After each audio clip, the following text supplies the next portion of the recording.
Bismillahirrahmanirrahim. Assalamualaikum warahmatullahi wabarakatuh. Alhamdulillahirabbil alamin wassalatu wassalamu ala Rasulillah wa ala alihi wa sahbihi wa man walah. Asyhadu an la ilaha illallah, asyhadu anna Muhammadan abduhu wa rasuluh la nabiyya ba'dah. Jamaah Fast TV rahimakumullah. Alhamdulillah pada sore hari ini kita dapat berjumpa kembali pada program ngaji sore Ma'had Fastabiqul Khair. Insyaallah sore hari ini kita kedatangan Ustadz Buri sebagai pemateri pada kajian kali ini. Tema yang akan kita bawakan pada sore hari ini yaitu berkaitan dengan iktikaf ya. Karena kita sudah mendekati 10 hari terakhir, maka ini penting bagi kita untuk mengetahui bagaimana sih syarat-syarat, ketentuan dan hikmah dibalik di syariatnya iktikaf ini. Kita sapa dulu Ustadz Buri di studio ya. Assalamualaikum Ustadz. Waalaikumsalam warahmatullahi wabarakatuh. Alhamdulillah. Nah, ya, sore hari ini kita akan bahas tentang iktikaf Ustadz ya. Ini kita supaya kita tahu dan kita mengilmui sebelum kita beramal Ustadz. Monggo bagaimana Ustadz? Assalamualaikum warahmatullahi wabarakatuh. Waalaikumsalam. Sahabat Fast TV yang dirahmati Allah. Innal hamdalillah nahmaduhu wa nasta'inuhu wa nastaghfiruh wa na'udzu billahi min shururi anfusina wa min sayyiati a'malina. May yahdihillahu fala mudilla lahu wa may yudlil fala hadiya lahu. Amma ba'du. Ya, syukur kita selalu panjatkan kepada Allah atas nikmat yang telah diberikan, sehingga dengan nikmat ini kita sampai sebentar lagi ya sudah ila liqa Ramadan. Iya, ini sudah mau 10 hari terakhir. Kalau besok berarti versi Muhammadiyah ya, tanggal 20. Kalau pemerintah belum.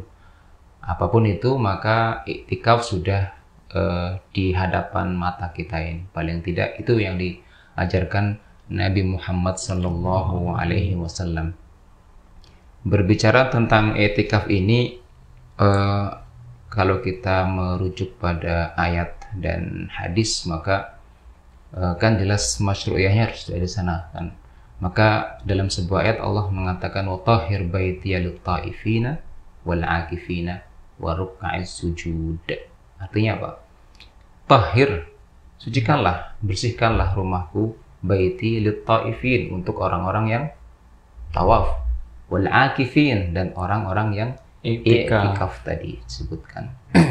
Jadi bait di situ adalah Baitullah tab'an, tetapi masyru'iyat iktikaf tadi disebutkan di dalam Al-Qur'an sudah. Wa tahhir baiti lit-taifina wal 'akifina wa ruk'a'is sujud, orang yang rukuk dan juga orang yang sujud alias salat. Dalam ayat yang lain Allah mengatakan wala tubashiruhunna wa antum 'akifuna fil masajid. Itu terkait dengan mubasyarah zaujah taban, yakni jadi orang yang iktikaf tidak boleh kemudian berhubungan badan dengan istrinya ketika dia meniatkan diri untuk iktikaf di masjid. Itu di dalam sebuah ayat. Dalam sebuah hadis yang diriwayatkan oleh Imam Bukhari dan rawi alanya adalah Ibnu Umar, beliau mengatakan i'takafa Rasulullah sallallahu alaihi wasallam fi ashril awakhir min Ramadan. Jadi disebutkan, kalau tadi itu kan lafaz iktikaf sudah ada dan ada sudah disebutkan di dalam Al-Qur'an bahwa orang iktikaf tidak boleh kemudian dia berhubungan badan. Nah, di sini disebutkan dalam hadis ini Nabi Muhammad rupanya iktikaf itu pada 10 hari terakhir min Ramadan. Itu riwayatnya oleh sahabat Ibnu Umar. Aisyah pun sama riwayatkan di hadis yang lain. Beliau mengatakan Nabi Muhammad itu iktikaf Nabi Muhammad sallallahu alaihi wasallam fi ashril awakhir min Ramadan, kemudian hatta sampai dengan beliau meninggal. Jadi tidak pernah meninggalkan ibadah ini. Iktikaf tidak pernah ditinggalkan. Jadi setiap hari kontinu terus menerus begitu. Kemudian setelah beliau meninggal, tsumma i'takafa azwajuhu. Jadi istri-istrinya melanjutkan melanjutkan ajaran beliau, yaitu iktikaf di masjid. Jadi dari landasan ini, ayat ada, hadis ada, maka iktikaf ini Nabi Muhammad mengerjakannya, kemudian ayat memerintahkan, dan sahabat dimulai dari istri-istri Nabi Muhammad SAW melakukan apa yang telah diajarkan Nabi Muhammad SAW. Maka iktikaf ini adalah hal yang perlu kita ketahui sebetulnya, madlul lughawi, secara petunjuk bahasa itu apa iktikaf, kemudian bagaimana syaratnya, dan apa ketentuannya, dan manfaat dan faidah daripada iktikaf itu kan banyak sekali itu. Sangat luas sekali kalau dibahas, tentu setengah jam tidak cukup, tapi mungkin kita akan ringkas itu. Diringkas kira-kira dapat difahami dengan secara global gitu. Maka iktikaf itu secara petunjuk bahasa madlul lughawi itu a'tala, atau putus, ya, terputus dari segala perbuatan duniawi, anid dunia. Jadi intinya iktikaf itu putus, ya. Jadi betul-betul dia artinya adalah memisahkan diri, ya, a'tala atau inqita, putus, inqita anid dunia. Jadi betul-betul menjauhi kehidupan dunia, inqita anid dunia. Iktikaf bermakna inqita atau a'tala, atau juga ihtibas, sama maknanya. Nah, maksud dari inqita secara madlul lughawi ini adalah inqita anid dunya wa iltizam baitillah, alias dia menjauhkan diri dari dunia dan masuk ke masjid untuk mendekatkan diri kepada Allah Subhanahu wa taala. Itu makna iktikaf secara bahasa. Intinya dia menjauhkan dari kehidupan dunia. Itu iktikaf. Adapun secara istilahan ada setidaknya kalau kita kumpulkan begitu yang kira-kira maknanya dapat kita gunakan, itu ada dua pengertian iktikaf yang dapat kita ambil hikmahnya, kan itu yang kita ambil hikmahnya dari ta'rif itu, kira-kira hikmahnya apa nanti. Nah, ta'rif yang pertama, iktikaf syar'an itu ihtibas fil masajid li ibadati an wajhil makhsus. Jadi ihtibas fil masajid, jadi kita betul-betul memisahkan diri dari dunia. Jadi betul-betul terputus, ya, inqita, ya. Dalam bahasa Arab inqita ya putus. Kalau lampu mati ya inqita al-kahruba, bukan kahruba mat. Bukan inqita putus. Jadi tidak ada sudah. Jadi secara bahasa saja kalau bangsa Arab sudah paham seperti apa maksud itu iktikaf. Tapi secara syar'annya adalah dia ihtibas fil masajid li ibadah ala wajhin makhsus. Dia memisahkan diri di masjid kemudian untuk beribadah dengan tata cara tertentu. Itu secara istilahan. Maka dari istilah yang pertama ini dapat kita pahami ya maksud daripada iktikaf, ya kita betul-betul memisahkan diri kemudian di masjid, tidak kemana-mana begitu, dan hanya untuk beribadah taqarrub ilallah wahdah, tidak yang lainnya. Jadi itu yang pertama. Tapi Izzuddin Abdussalam dia membuat pengertian yang mungkin pemahamannya sedikit berbeda tapi menarik. Pengertian yang diusung Izzuddin itu ziarah maknanya. Ziarah. Iya, mengunjungi. Berkunjung saja. Iya, hanya berkunjung saja. Tapi lebih lengkapnya adalah ziarah fi baitin min buyutihi wal inqita ilaihi fihi. Tetap ada kata-kata inqita'nya. Ada inqita ilaihi fihi, itu dibawa tetap. Jadi kalau ziarah itu kan namanya mengunjung. Kita berkunjung ke rumah seorang otomatis akan dijamu. Nah, itu definisi yang berbeda yang membuat makna iktikaf itu menjadi lebih ada targhib di sana. Karena kita sedang berkunjung ini. Otomatis kalau berkunjung ke rumah orang saja kita akan disuguhi berbagai macam makanan, minuman. Maka berkunjung ke rumah Allah otomatis Allah akan menjamu. Tetapi jamuan itu kan bukan di dunia, ya, kan bukan secara langsung. Bukan secara langsung. Maka ta'rif dari Izzuddin Abdussalam ini bagus sekali untuk kita memberi diri kita semangat. Ini saya harus berkunjung ke rumah Allah, tapi tujuannya adalah tetap sama, yaitu inqita ilaihi fihi. yaitu berkunjung tapi niatnya adalah untuk memutuskan dari hubungan dunia sementara. Tujuannya hanya itu. Jadi sama serupa tarifnya, tapi kalau kita pahami maknanya menjadi berubah. Ya. Jadi dari definisi ini saja dan ayat-ayat tadi banyak hal-hal yang dapat kita petik dari mungkin hikmah daripada disyariatkannya iktikaf itu sendiri. Yang pertama tentu hikmahnya adalah ada maksud al-qasdu wa al-inqita'. Tujuan ketika kita beriktikaf itu adalah memutus ketergantungan kita dengan dunia. Itu tujuan awalnya, karena memang itu yang dibutuhkan dan diharapkan dari iktikaf ini. Jadi betul-betul memisahkan diri, kita masuk ya sudah fokus pada urusan dunia. Maka kalau iktikaf kemudian masih pusing mikirkan makanan, itu repot lagi. Harus betul-betul free, maka dia harus berpesan pada keluarganya, sebagaimana sahabat juga sama berpesan pada keluarganya, saya mau iktikaf, maka dikirim. Keluarganya paham sudah, oh ya sudah, nanti dikirim. Jadi free, tidak melulu berpikir masalah makan pun tidak bolehnya, total untuk ibadah kepada Allah Subhanahu wa Ta'ala. Jadi kalau ada panitia yang membuka ini, nanti ada panitia iktikaf ya, itu hati-hati panitia itu. Tidak boleh mengganggu konsentrasi peserta, harus clear betul-betul ya. Menyiapkan untuk para peserta, menyiapkan para peserta, dan tidak boleh ada kecolongan sampai peserta nggak makan kemudian teriak-teriak. Wah, berarti niatnya belum tulus ini. Nih, sebelum dilanjut, kita tegaskan lagi Ustaz bahwa iktikaf ini memang harus dilaksanakan di masjid ya, ya karena kadang banyak sekali pertanyaan, apakah boleh iktikaf di rumah atau gimana gitu. Nanti masuk ke syaratnya nanti. Kita lanjut hikmah dulu, masih ada waktu. Masih ada waktu. Itu yang pertama. Kemudian dari definisi tadi kan inqita' anid dunia. Jadi betul-betul melupakan urusan duniawi. Jadi kalau sudah masuk masjid iktikaf ya sudah, bisnis pasrahkan ke asisten gitu. Saya ke masjid ya sudah, betul-betul tidak mikir dunia. Tadi makan, bisnis pun sama, serahkan semuanya kepada asisten untuk menghandle seluruh pekerjaan, dan tidak kemudian ketika kita ibadah di masjid, di iktikaf itu masih memikirkan urusan dunia, delivery dan sebagainya, pesanan, udah singkirkan dulu untuk Allah Subhanahu wa Ta'ala. Jadi dari takrif tadi ya, jadi betul-betul yang tadi itu kan memisahkan diri dan anid dunia. Dunia harus disingkirkan.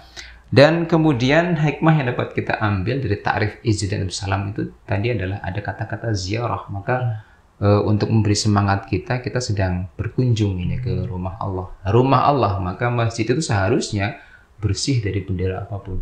Entah partai, entah organisasi, karena rumah Allah. Betul-betul rumah Allah. Entah kamu dari mana organisasinya, dari mana partainya, ketika masuk masjid ya sudah, semuanya membaur menjadi satu dan satu padu, satu kesatuan, yaitu Islam, Muslim, selesai. Tujuannya taqarrub ilallah. Ketika begitu, maka hal itulah yang harusnya dikehendaki Nabi dari iktikaf ini, betul-betul untuk taqarrub dan ziarah dari ta'rif tadi ya.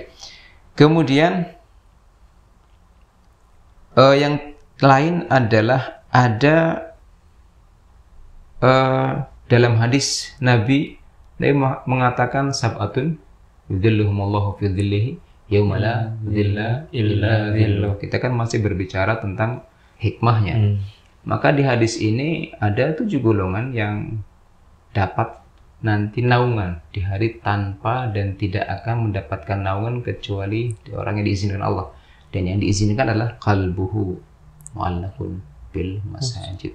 Ada marbot. Ya betul kan? Iya, tiap hari. Ya marbot tiap hari di situ. Atau orang yang suka beriktikaf yang hatinya betul-betul. Kadang kita melalaikan betapa posisi orang yang menghibahkan waktunya di masjid itu besar di sisi Allah Subhanahu wa Ta'ala. Karena mereka yang mengurus masjid, mereka yang menghandle acara dan sebagainya. Iya. Qalbuhum ma'allaqun bil masajid. Ini setidaknya kalau Nabi mengatakan ada 7 golongan yang bakal dapat naungan, setidaknya Nabi memberikan ini loh caranya mendapatkan naungan. Apa? Bagaimana? Iktikaf di masjid, sehingga kita menjadi cinta di masjid, sehingga kita mendapatkan salah satu golongan tadi yang mendapat naungan kelak di hari kiamat tentunya. Kemudian yang lainnya adalah tentu ya untuk mencari Lailatul Qadar. Ya, itu yang sering terlupakan. Kalau sudah Nabi mengatakan ya carilah malam Lailatul Qadar di 10 hari terakhir di malam-malam ganjil. Maka Nabi menambahkan lagi caranya bagaimana? Itikaf. Nah, itu cara yang paling utama, itikaf. Nah, ini kemudian syariat Islam itu memang betul-betul indah dan syamil kalau ada sebuah aturan kemudian rupanya terkait dengan satu dan yang lainnya. Baik itu Lailatul Qadar terkait, baik itu untuk menjadi 7 golongan tadi terkait, ya terkait semuanya, untuk menjadi tamu Allah pun terkait juga. Semuanya ada ikatan satu sama yang lainnya. Dan yang terakhir mungkin ya hikmahnya adalah ketika semuanya berkumpul menjadi satu, kamatil jasad, seperti jasad. Nah, ini juga masuk dalam tarbiyah. Alima auladakum, perintahnya kan. Ajari anak-anak kalian. Nah, di sini mungkin saat orang tua mungkin selalu berjumpa dengan anak, urusannya dengan dunia saja. Kadang orang tua meminta anaknya untuk jaga toko saya, kemudian lanjutkan bisnis saya. Tapi ketika mengajak ayo ke masjid, ayo kita sama-sama i'tikaf, itu kan hal yang berbeda. Jadi mengajarkan unsur akhirat. Nah, ini yang kemudian ada unsur tarbiyah di dalam i'tikaf ini, dari semua usia, semuanya masuk dalam satu kesatuan dan menghilangkan unsur-unsur yang ada hanya satu, lillah wa ilallah wa fillah. Nah, tidak ada urusan yang lainnya. Maka inilah mungkin hikmah yang sangat mendalam di dalam i'tikaf ini. Maka kemudian pertanyaan tadi apa? Belum jawab. Iya, terkait tadi bahwa banyak pertanyaan, apakah i'tikaf ini harus di masjid? Kalau perempuan gimana? Apakah boleh di rumah? Ya, kalau perempuan berarti otomatis tadi dalam hadis Aisyah sudah terjawab ya, perempuan boleh beriktikaf selama masjidnya menyediakan fasilitas untuk itu. Jadi ada tempat tersendiri untuk putri, kemudian juga tempat wudhu tersendiri, tentu menginap juga sendiri. Nah, ini penting kita ketahui. Masjid-masjid dahulu kala di zaman Nabi, sahabat, tabi'in, tabi'in itu memang didesain untuk iktikaf. Desainnya memang ada tempat penginapan. Seperti saya yang melihat sendiri di Masjid Al-Azhar, Kairo, itu ada ruak, bilik-bilik untuk menginap. Ada namanya ruak Jawi. Jawi. Apa maksudnya? Untuk orang Jawa. Ya, betul. Itu namanya ruak Jawi, itu masyhur, semua orang tahu. Jadi sebelum ada bangsa Indonesia, sudah ada orang Jawa. Kan begitu. Maksudnya, karena dahulu kala tidak mengerti dan belum ada muncul nama Indonesia, bukan kita mengunggulkan sebuah suku, tidak, bukan. Tetapi memang yang kesana yang paling banyak dari Jawa, maka orang Mesir ya sudah semuanya Jawa namanya. Baik itu Malaka disebut Jawa, Thailand, Pattaya, Jawa juga, Filipino, Jawa juga, semua gabungan jadi satu. Pokoknya sipit-sipit udah masuk sana, sipit dan gelap gitu. Kalau sipit putih Cina begitu ya. Kan ciri mereka hanya menyebut ciri. Itu ada ruak Jawi dan ruak mana itu tempat, dan sampai dengan detik ini ruak itu masih ada tertulis ruak Jawi di depan pintu masuknya. Dan sampai dengan detik ini tempat itu pun masih dibuat taklim. Tetapi untuk semuanya, bukannya orang Jawa, karena itu kan sudah selesai. Nah, salah satu muridnya yang terkenal adalah Pangeran Diponegoro. Aiwa. Benar. Sahih. Betul. Tercatat di sana. Pernah di sana ya. Sesuai dengan manuskrip yang dikaji rupanya ada nama Diponegoro. Nah, itu kan menjadi hal yang perlu kita terapkan di masjid-masjid kita. Jadi kalau terutama pengembang masjid ya atau donatur, maka pikirkan masjid itu harus ramai. Tadi kan ada anak-anak harus ikut serta. Seperti Turki itu masih mengamalkan ini. Dan sampai dengan detik ini, masjid itu di Turki ramai dengan anak-anak. Kenapa? Karena mereka yang akan mengambil alih perjuangan masjid, perjuangan bangsa. Mereka harus kuat akidahnya, harus kuat ibadahnya. Kalau tidak bagaimana? Dan dimulai dari Masa anak-anak menulis ingatan itu, saya nyaman di masjid, saya suka bermain di masjid. Kan itu harus dihidupkan kembali. Nabi saja ketika Hasan dan Husain bermain dan Nabi sedang sholat kah, sedang mengisi tausiah kah, biarkan dan tidak dibentak, nanti dihardik, malah dipangku, digendong dalam sholat atau ketika mengisi tausiah sahabatnya, kan begitu. Itu hal ini yang perlu kita kembangkan di masjid-masjid kita sehingga masjid siap untuk melakukan i'tikaf ini. Jadi jangan hanya melulu yang penting bangunan besar tapi manfaatnya apa, nah, itu yang sangat disayangkan, sangat disayangkan. Jadi tadi kembali untuk putri bisa, yang penting tadi itu masjidnya siap, makanya cari, berburu masjid mana yang menyediakan i'tikaf untuk jamaah putri. Nah, kemudian apakah harus di masjid? Ya, apakah harus di masjid? Nah, kita masuk ke syaratnya. Masuk ke syaratnya. Nah, adapun syarat i'tikaf itu yang pertama adalah niat. Iya, pertama tentu niat ya. Ini malah biniat, wa innamal likulli imrin mana. Maka harus niat dulu. Niatnya untuk tentu hanya untuk Allah Subhanahu wa taala dan memisahkan dari segala tujuan-tujuan yang ada, dan ya ikhlas. Niat dan ikhlas itu harus yang paling pertama harus diucapkan terlebih dahulu di hati ya. Kalau Syafi'i kan semua dilafatkan. Kalau Imam Syafi'i ya Syafi'iyah begitu ya. Adapun yang lainnya tidak dilafatkan. Ya kalau saya pribadi tidak dilafatkan. Itu pilihan. Ya, silahkan mengambil pendapat yang mana. Niat dulu yang penting, yang pertama. Kemudian selanjutnya adalah adapun untuk Imam Malik sendiri mengatakan bahwasanya harus ada unsur puasanya dulu. Unsur puasa. Iya. Imam Malik dan Imam Abu Hanifah, iya. Harus puasa. Jadi kalau tidak puasa bukan i'tikaf namanya. Karena dua ayat tadi semuanya berkaitan dengan puasa, semua kaitannya. Dan semua yang berkaitan dengan i'tikaf berpuasa, meskipun ada pendapat yang lain tidak harus berpuasa. Maka kalau ada juga ulama yang mengatakan bahwasanya yang penting masuk ke masjid, kemudian niat, ya sudah, saya mau i'tikaf 1 jam begitu. Ada yang berpendapat seperti itu. Tapi kalau Imam Malik dan Abu Hanifah mengatakan tidak, dia harus ada unsur puasanya juga, entah di Ramadan atau di luar Ramadan.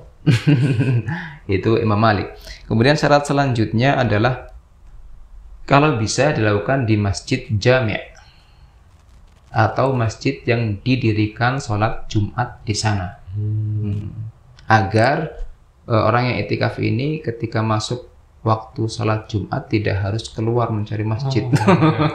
Jadi kan meminimalisir tidak keluar kemana-mana kecuali hajatul insaniyah, kebutuhan manusia, ada kemanusiaan lah, mungkin gak ada WC-nya udah ngapa. Barangkali ada masjid jami yang tidak ada WC-nya, belum sudah dibangun, maka dia boleh keluar masjid. Tapi kalau tidak urgent banget ya nggak boleh keluar, harus fokus. Jadi harus yang ada masjid jami'nya. Kemudian yang lainnya adalah harus betul-betul istighal dan menyibukkan diri untuk taqarrub ilallah dan tidak ada yang lainnya. Jadi terjawab belum pertanyaan tadi? Sudah ya. Satu harus di masjid, kemudian perempuan boleh. Iya, saya terjawab ya, diwakilkan semuanya. Iya. Maka i'tikaf ini kalau kita kemudian tanya berapa sih batasan minimal untuk beriktikaf begitu ya, batasan minimalnya. Kalau kita menyebutkan mungkin untuk pendapat Imam Malik itu yang paling sedikit sesuai dengan istilahannya. Nah, istilahan tadi kan taqarrub ilallah. Meskipun ada pendapat tadi mungkin hanya i'tikaf lughawi saja, tapi mungkin hanya Imam Malik saja yang mengatakan bahwasanya i'tikaf itu minimalnya yaum wa lailah. Satu hari, satu malam. Ya, yaum wa lailah berarti datang ketika sebelum maghrib itu sudah masuk, kemudian setelah itu pulangnya pun sama sebelum maghrib. Jadi bukan, tidak cukup hanya 1 malam saja, tapi harus 1 hari 1 malam pendapat Imam Malik.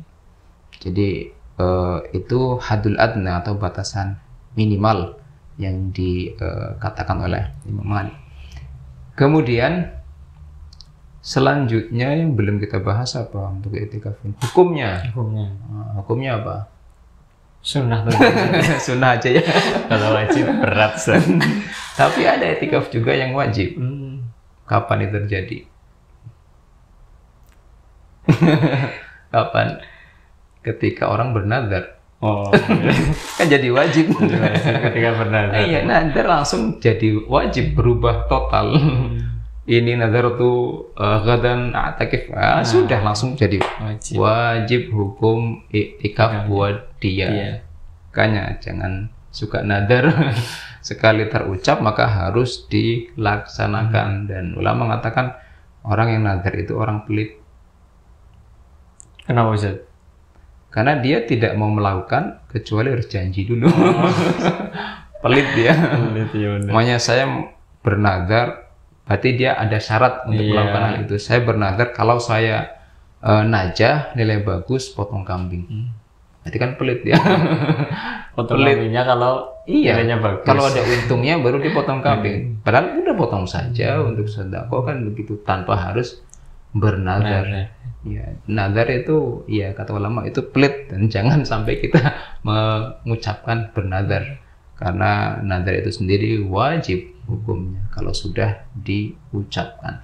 Jadi itu setidaknya terkait dengan i'tikaf dan hikmah-hikmahnya, paling tidak dengan hikmah-hikmah tadi dan bagaimana kemudian para sahabat tidak pernah, Nabi tidak pernah meninggalkan i'tikaf. Dan istri-istri beliau pun sama mengerjakan i'tikaf tadi karena memang tujuannya adalah untuk mengingat Allah dan kemudian menjauh dari kehidupan dunia meskipun hanya 10 hari. Jadi kalau kita lihat secara global ya, puasa punya aturannya begitu, kemudian qiyamul lail ada aturannya, jadi puasa. Berarti pertama kan kalau masuk Ramadan tarawih dulu, kemudian sahur, berbuka, tilawah, dan seterusnya begitu, ditutup dengan yang terakhir itu adalah untuk beriktikaf. Jadi semuanya rangkaian itu semuanya dikumpulkan dalam 1 bulan di bulan Ramadan. Betul-betul dia madrasah ruhiyah kita. Setidaknya dalam 1 tahun kita memperbaiki kondisi keimanan kita dan ketakwaan kita kepada Allah. Itu memang kehendak Allah yang menginginkan umat ini memperbaiki diri karena dunia tidak akan pernah selesai. Paling tidak dengan ketenangan itulah kita menjadi syukur atas apa yang telah kita miliki. Baik. Syukran jazakallah Ustaz atas penjelasannya. Semoga para jamaah Fast TV di rumah juga bisa memahami ya tadi apa yang telah disampaikan terkait tadi ada syarat i'tikaf, kemudian hikmah di balik i'tikaf, dan yang paling penting adalah tadi i'tikaf itu untuk memisahkan kita sejenak dari kehidupan dunia ya. Artinya kita fokus untuk mengharap ridho dan beribadah kepada Allah Subhanahu wa taala. Baik, sekali lagi syukur Ustaz atas penjelasannya. Kita bertemu kembali insyaallah di lain kesempatan. Billahi fisabilil haq fastabiqul khairat. Assalamualaikum warahmatullahi wabarakatuh.